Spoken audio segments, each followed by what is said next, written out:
All right, first of all, Kai, thanks so much for joining us on Astro Supersport from Malaysia. It's really nice to meet you. This season, clearly you've proven to everyone that you're more than a moments player, more than the goal you score in Champions League. 18 goal involvements so far this season. So what's changed for you? What's helped?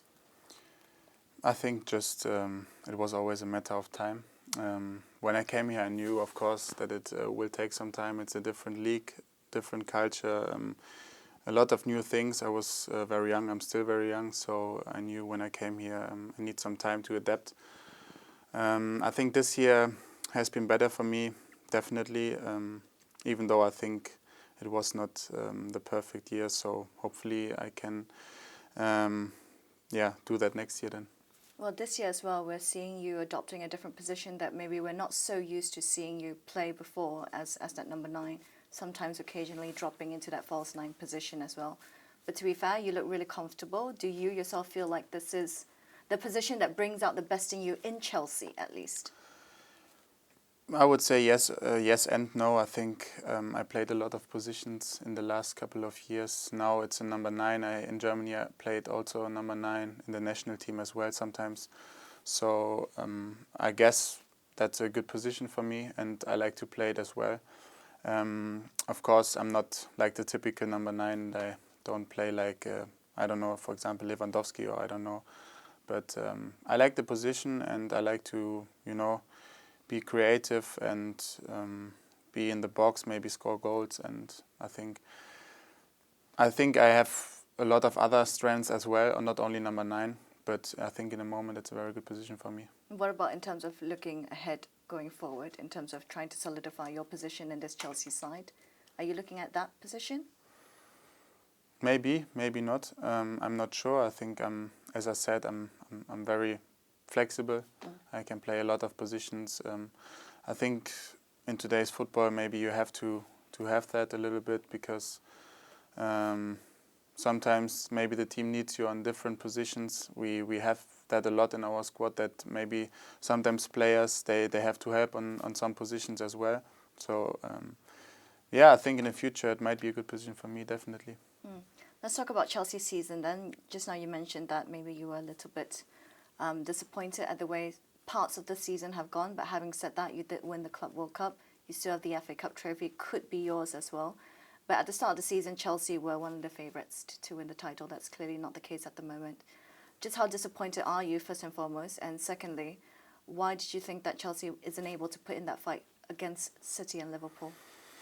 Yeah, I think you're right. I think we are disappointed in that, definitely. I think, as you said, we won the Club World Cup. We were in the Carabao Club in the Carabao final. We are now in the FA Cup final that we can win. So I think it was not a bad season at all. But of course, maybe in October everyone said, yeah, we are the favourites to win the league. But we know this takes a lot to win the league, and if you have opponents like Man City and Liverpool, it's very tough. Then of course, I think around December time we had a lot of injuries, a lot of COVID cases, so a lot of games we didn't have the whole squad. I think, as everyone know, we have the most games played, I think, of all teams.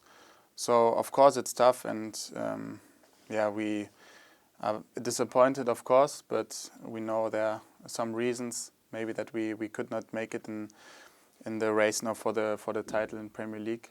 But hopefully, we can win another title with the FA Cup. Clearly, your manager, Thomas Tuchel, thinks really, really highly of you. He says you are sort of a blend between Dennis Bergkamp, Van Persie and Dimitar Berbatov. I don't know if you personally see it that way, but if you were to build the perfect Kai Havertz, which sort of players and what aspects of their game would you take? Whose left foot would you take? Whose right foot would you take? Whose football intelligence would you take if you were to build perfect Kai Havertz? That's hard. I think, of course, maybe the left foot of Lionel Messi, the right foot of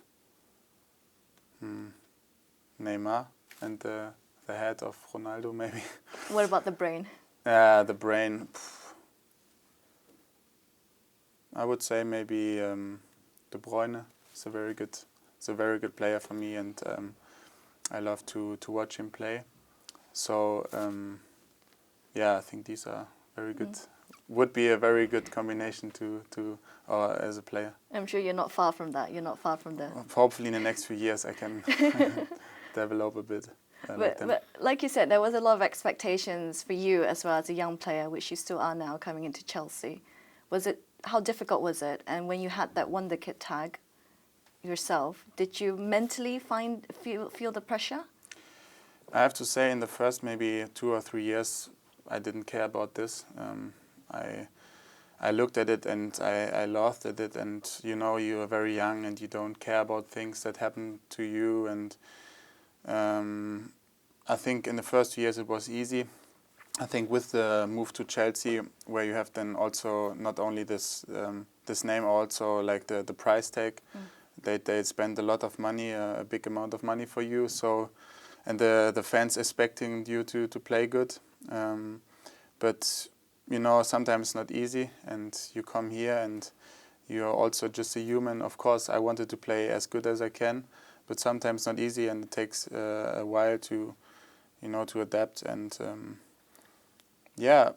I think maybe I grew as a person as well in the last 1 and 2 years, because there was a lot of things going on around me, and a lot of people were talking about me. But I think now I'm in a position where I think, okay, let them talk, and